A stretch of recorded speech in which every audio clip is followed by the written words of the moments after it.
শুনলাম পুরো ভাই একটা গাড়ি কিনছে। अलग ही लेवल का बंदा था। ভাই রে ভাই, গাড়ি তো কিনছে মানুষের কাছে না শুনি, কিন্তু তে আয়াদ একবারও কইছে না। এটা আমিও তো শুনছিলাম যে কুর্দা একটা গাড়ি কিনছিল। ওরে বাপরে বাপ, তে যে সামার তে গাড়ি কিনছে, আমরা আবার কইবো। বন্ধু বাড়িতে আছিস রে বন্ধু? বাহ, সবাই দিয়ে একেবারে কি সুন্দর ঠান্ডার দিনে আরামসে বইছে।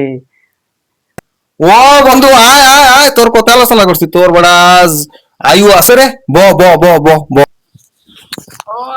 বললাম বন্ধু রে বন্ধু, তোর কথা আলোচনা করতে করতে আমরা সাইরজনে বুড় হয়ে গেছি গা। গাড়ি একটা কিনছত, মানচেতে শুনি, তোর মুহূর্তে শুনি না।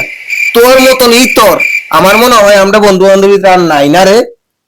ইতর মিতর কিচ্ছু না, তোরা এত টেনশন করস কেন? লুনের কিস্তি চালামু না, গাড়ির কিস্তি চালামু না, তাইর মাও অসুস্থ, সামার টামার কিচ্ছু না। একটা চাপও পড়ছি যে তোরা সব ঠিক করামু, খাওয়ামু চালামু, টেনশন করিস না।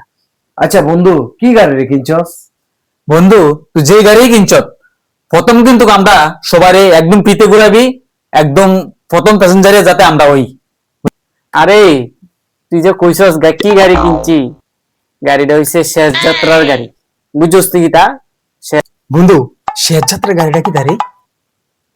আরে বন্ধু, এটি তো বুঝে না, আমিও বুঝছি না। শেষ যাত্রার গাড়ি এটি আবার কোন গাড়ি রে? দামি গাড়ি নাকি? বুঝছস না? আর বুঝবি কেমনে? তোরা তো তাও সারাদিন দৌড়াদৌড়ি। শেষ যাত্রা মানে মানুষ মারা গেলে শ্মশানে বহন করে লইয়া যায়, হরির নাম গান গাওয়াইয়া, এই বুঝছস নি?